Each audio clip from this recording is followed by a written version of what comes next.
Hello everybody, welcome to another little analysis video of the match between Seoul Dynasty and the LA Gladiators in Season 1, Stage 2 of the Overwatch League. Here I wanted to kind of look at and kind of highlight some interesting little plays that I've seen throughout Stage 2. And today I want to look at Seoul Dynasty's execution onto point B of Hanamura.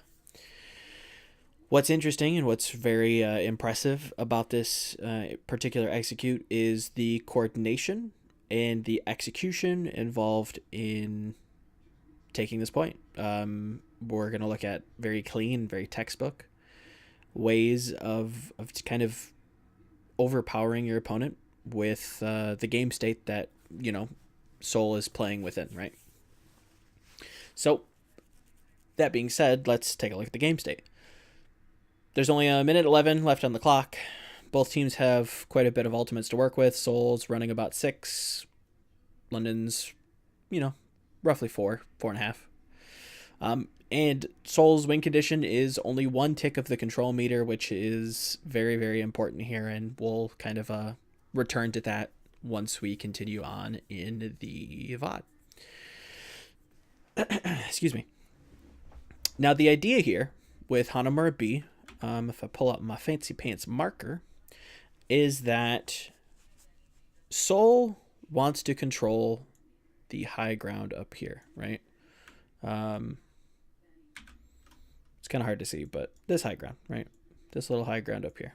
They want to position the soldier right here, right here, right on number 1. We want to position the soldier there so he can kind of have incredible sight lines and be able to pressure the 2 spawn doors and be able to rotate up and around to this high ground if he needs to pressure the left kind of most spawn door, right?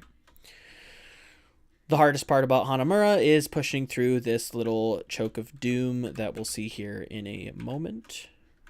But the idea here is that Seoul wants to take the high ground, which they do.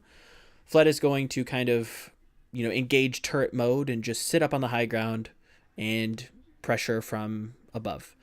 What's pivotal to understand, I believe, is that the reason why you don't want Fleta to jump off of the high ground early, which you see some soldiers do, I think it's more of a bad habit. You want Fleta to be on the high ground. You want your soldier to be on the high ground because it removes potential threats. The only threats that you have to really worry about are people that have incredible vertical mobility or just long sightline kind of pressuring ability. So like a sniper shot or a Zenyatta right click, right? So you can be pressured by Ana. You can be pressured by Zen. I'll mark these. You can be pressured by Zen if you're on the high ground because you're always faced with a right click. Will you be right click? It depends on exactly what the Zenyatta wants to do. Is he more of a tank buster? Is he more of a kind of pick oriented Zenyatta? Depends, but most of the time, you still have to keep that kind of a threat in your mind, right? You can be pressured by a Ana. She can, if she's more of an aggressive Ana, she can pressure you, right? She can throw some sleep darts out at you. We've seen Toby, we've seen Jaehong, even Big Goose at times hitting some very long range sleep darts. So it's a possibility regardless. Then you've got these 3. You've got Winston, you've got Diva, and then you've got Genji as well. They all climb vertically. They all have great vertical mobility, and they can pressure you if given the chance. What happens if you jump off of the high ground onto the low ground is you open yourself up to Tracer. If you're positioning correctly as the attacking team, Tracer has to do a hell of a lot of movement to get up to you, which she doesn't have, the luxury of doing. If you're pressuring the point, she needs to have immediate impact as much as possible. I guess you could go for some cheeky flanks, but I don't think it's necessarily that worth it. So once you jump off the high ground as soldier, you're opening yourself up to a whole nother threat in the Tracer, which I don't think is necessarily something that you're going to want to do.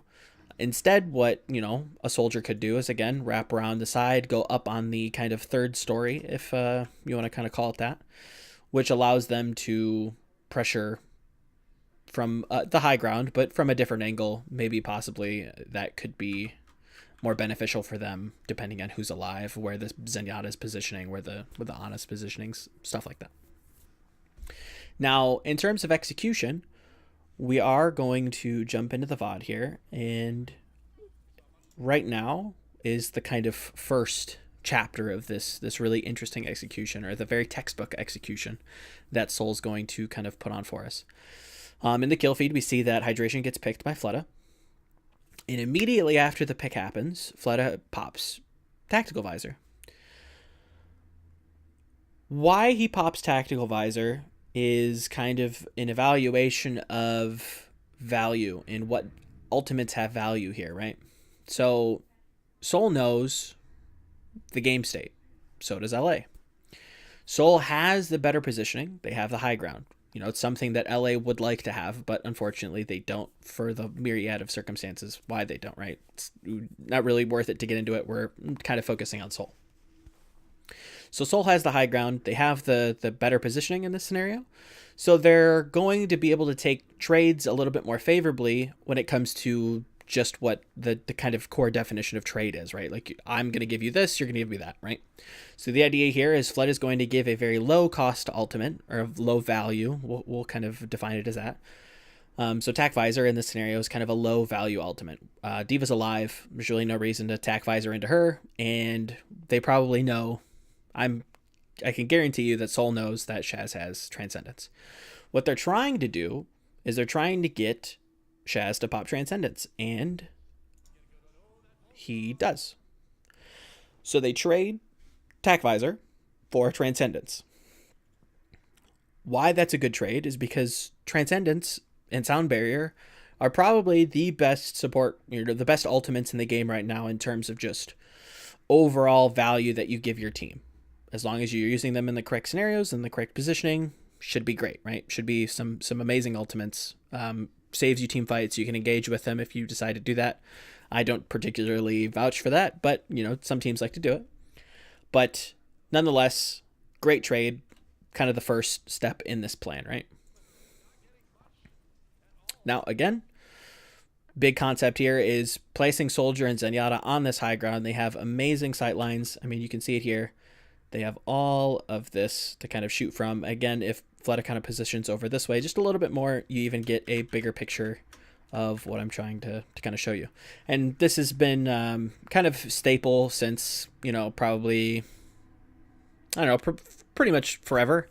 I think once Soldier kind of wiggled his way into the meta, like triple tankish Soldier, I would say, a little bit back in the day, this is kind of the positioning that is the most successful. You could see a Widowmaker here as well, depending on the composition. Maybe you snowball point A and you go into point B. You're going to see Widow here majority of the time, for the same reasons why Soldier's here. The good thing about Soldier is that he creates constant pressure, and he's a little bit harder to dive because of the heal pad and his his better mobility overall, right? But again, the key here is that he's going to hold this kind of key positioning, this high ground, and he's going to pressure the low ground, and he's not going to jump down until he has to, right? So let's move into the next one. The little next chapter is this Sound Barrier, right? Now this kind of touches on the coordination, right? This kind of nicely orchestrated dance that Seoul tends to do. Like they're very good at coiling back and exploding forward. They're very good at taking tactical retreats, and they're also very good at listening to communication and kind of setting a plan in motion beforehand and acting on it in a split second, right? So Toby sets up this call that he wants to pop Sound Barrier. Now, when we look at the game state here, Miro has gone aggressively to kind of misposition people. Maybe he can get Fleta an extra pick here or there by pushing people out of the Transcendence. It doesn't necessarily work out that way, but that's the kind of concept that he's kind of operating. That's the kind of idea that he's trying to work with. Now, Toby's called that he's going to Sound Barrier. He's in the process of Sound Barriering. The animation's just going off, and Miro hears the call, knows where Toby is, and immediately jumps backwards to the high ground to catch the Sound Barrier as it happens. Those little things are going to kind of make or break a good team and a great team, right? And that's why I think Seoul is one of the better teams. They are able to take they're able to operate at different levels, right? So like the first, like kind of level 1, just attacking, making attack strategies, making dive calls, great. Level 2, I would say, is being able to do two things at once. So you're diving and you're also being able to peel back and reposition and then be able to engage again. So they're kind of coiling up and then they explode, right? That kind of analogy fits here. So Miro jumps out, catches the sound barrier, hits everybody, which is fabulous. It's actually surprising that he even hits Munchkin here, which kind of accentuates this calling that Seoul tends to do. Very good at calling, very good at listening, very good at, kind of coordinating, right? So we've got the execution, we've got the calling, the listening, the coordination. Now, it's understanding in this next chapter is understanding exactly what needs to happen and what you don't want to happen, right?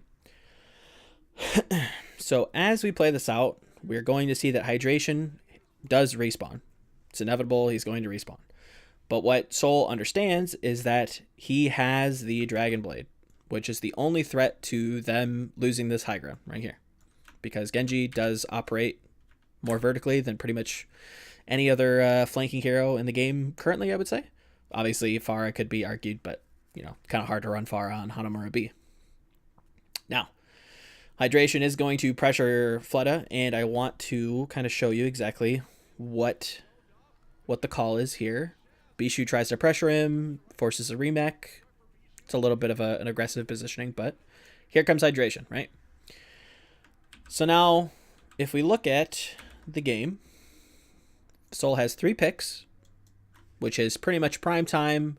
You've pretty much got the point. As long as nobody dies, you should be golden. You should have this tick, and you should be able to win the game. All they need is 1 tick. So it's important to remember, because if they didn't need just 1 tick, things could be, operated a little bit differently, right? So only 47 seconds left on the clock. Only need a tick. What Fleta is going to do is he's going to try and live at all costs necessary, right? So Dragon Blade's popped. What's a normal kind of answer to Dragon Blade is Transcendence. Transcendence is just a instinctual reaction to most ultimates like Tac Visor, Dragon Blade. Is there any other? Pretty much it for the most part. Maybe even a Graviton Surge, something like that, right? So Jaehong's going to pop Transcendence, and I want you to pay attention exactly how Fleta kind of positions here, right? Jaehong drops down, so does Fleta. They run to the health pack, drops healing pad, and it's literally healing on healing on healing. He can't die. It's very difficult for him to die, and the Dragon Blade gets kited out, and they win. That kind of execution is what wins you championships, in my eyes. This is the reason why they've, not this core roster, right? So Fleta is a little bit new to this kind of Lunatic High core. But this is the reason why Seoul in the past, when they were Lunatic High, won championships. It's this kind of execution. It's this coordination. It's this textbook kind of very refined play that wins you championships. I don't know how else to really say it. But there again, just here to highlight some interesting and cool plays. So I hope you guys enjoyed the video. And yeah, I'll see you guys. I'll see you in the next video.